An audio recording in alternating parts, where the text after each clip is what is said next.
There was a big trade last night. The Celtics got Porzingis, and the Grizzlies get Marcus Smart. What team made out the best in this trade? All right, Washington, it's fine. They're just tearing it all down. Let's take them out of it. I don't love this trade for Memphis. They traded 2 first-round picks and Tyus Jones for Marcus Smart. I like Tyus Jones a lot. Marcus Smart had a down year last year. Now, I understand they want a veteran presence. They want an adult. They want to keep their identity of a tough defensive-minded team. He checks a lot of those boxes. And they're going to be without Ja for 25 games. So they need a point guard. But I think Tyus Jones could have done that. And if I were going to trade Tyus Jones and 2 first-round picks, I would have wanted a better return than Marcus Smart. I don't think it's a terrible trade, but I don't love it for them. Boston, it is an interesting spot they're in. If they don't extend Porzingis, and this is a 1-year trial, then let's say he walks or it doesn't work, then it's like, okay, we traded Marcus Smart and got back 2 first-round picks in a year of Porzingis. We can deal with that. That's fine. Because they want to play Derek White more. Now, it's weird. This is the other thing that happened before I get into the Celtic side of it. This was a 3-team trade, Diora, with Boston, Washington, and Memphis. It initially was a 3-team trade with Boston, Washington, and the Clippers, and different people were involved. And Malcolm Brogdon was going to be traded. He plays for Boston. That trade didn't go through, so they changed it. But now Malcolm Brogdon is on the Celtics, who for 8 hours yesterday, everyone in the world, including Malcolm Brogdon, thought had been traded. So, do they now have to trade Malcolm Brogdon?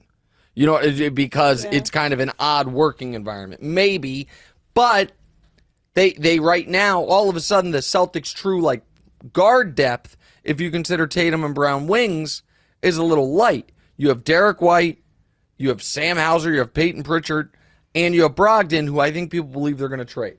Here's what I do like about the Porzingis trade. I like the fact that who does Boston have to go through to win a title? Out east, you're going to have to go through Miami, obviously, but then Milwaukee and Philly. Out west, the 2 best teams are Denver and the Lakers. So what do Philly, Milwaukee, the Nuggets, and the Lakers all have in common? Really big people. Giannis plus Brook Lopez if he's back. Joel Embiid, Jokic obviously, Anthony Davis. Boston theoretically now. Derek White, Tatum and Brown, Porzingis, and then even if they wanted to go Horford, who's a big but can shoot, or if Brogdon's still there, let's say it's Brogdon, you can play 5 out. All 5 guys away from the basket. And that means either Embiid or Jokic or AD or the Bucks would essentially, I think that would probably play Brook Lopez off the court. Giannis in that case, they would have to guard out in space on the perimeter. And Embiid really can't do that. Obviously Giannis can, Anthony Davis can, Jokic would rather not. It is an interesting wrinkle. So I get it. My issue is, and this is not a unique take, is do you trust Kristaps Porzingis to stay healthy? And the answer to that is almost, to me, assuredly no. Is that Porzingis, I will give you until age 24-ish to get, like Embiid got over the injury stuff. Zion, I hope, can get over the injury stuff.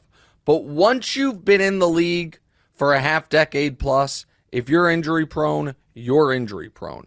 And Malcolm Brogdon, who's on the Celtics, is injury prone. Kristaps Porzingis, injuries have kind of defined his NBA career. This is why I don't believe in the Clippers. This is why I think the Suns could be in trouble. At some point, you are who you are injury-wise. It's what's defined a large portion of Anthony Davis's career. That concerns me, but I get it. I get the swing. Also, it is the Celtics leaning into the identity Mazzulla wants. I don't know if it's smart to let him have full control of the car, but is leaning into the identity. Defense is secondary. We are an offensive team, and most notably, we're an offensive team that's going to bomb threes. And now we have a 7'2" Latvian guy that is going to bomb threes. So it's a big swing.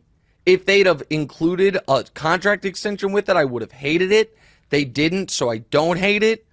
But do I think Kristaps Porzingis is going to be healthy for the playoffs? I'm not so sure about that. Hey, thanks for watching. Hit the subscribe button to get more from the show, and make sure to click the bell to get notified every time new content drops. Check out full episodes of What's Right wherever you get your podcasts, or just click the link in the description below.